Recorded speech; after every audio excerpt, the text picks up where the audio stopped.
Good evening. This is YouTube News Time. Tonight, we bring you a breaking story, an urgent and important update you need to hear.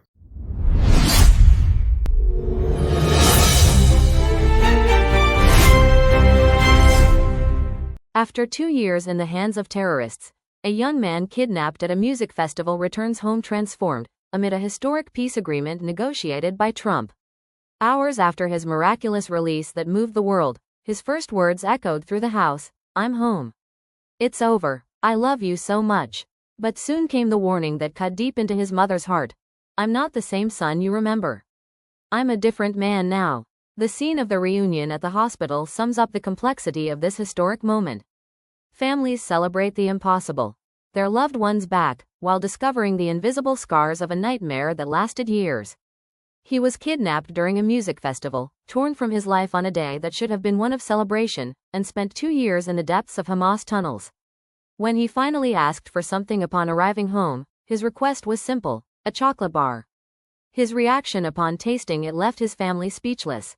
"He gave us a look of disbelief, as if it were the first time he had ever experienced flavor," says his brother. In the hospital corridors, doctors explain the unique challenges of recovery. "His eyes have been unable to see normal light since day one. We have to adjust everything," reports one specialist. Months, perhaps years, confined in the dark tunnels of Hamas have left scars that go beyond the physical. But it is the account of the torture that exposes the true brutality of captivity. The terrorists ate in front of the starving hostages, serving them only a few grains of rice while laughing at their suffering.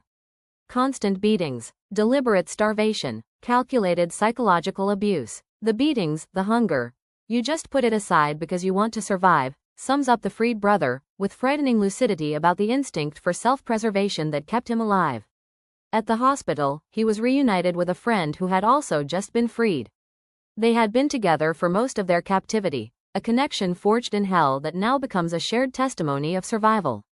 When asked what kept him strong during 730 days of torture, the answer came loaded with emotion: his family. "It was imagining you looking at me in that moment when I felt like I was going to break. That gave me energy and strength. I needed to show you that I was strong," he revealed. His brother, visibly moved, reflects, "I always said he was strong. But this is very brave."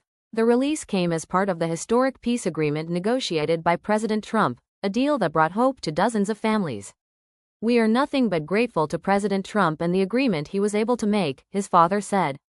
But peace remains fragile. Israel accuses Hamas of violating the agreement by not returning the remains of all the hostages.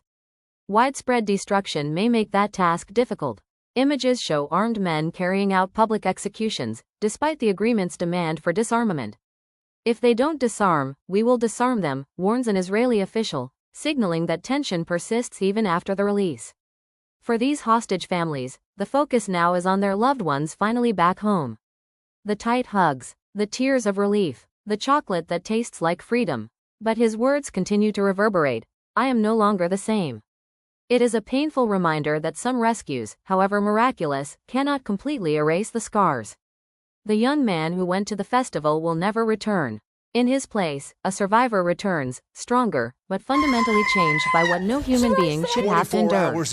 And as he readjusts to life, taste, and life, his story becomes a testament to the impossible resilience of the human spirit and the terrible price of violence.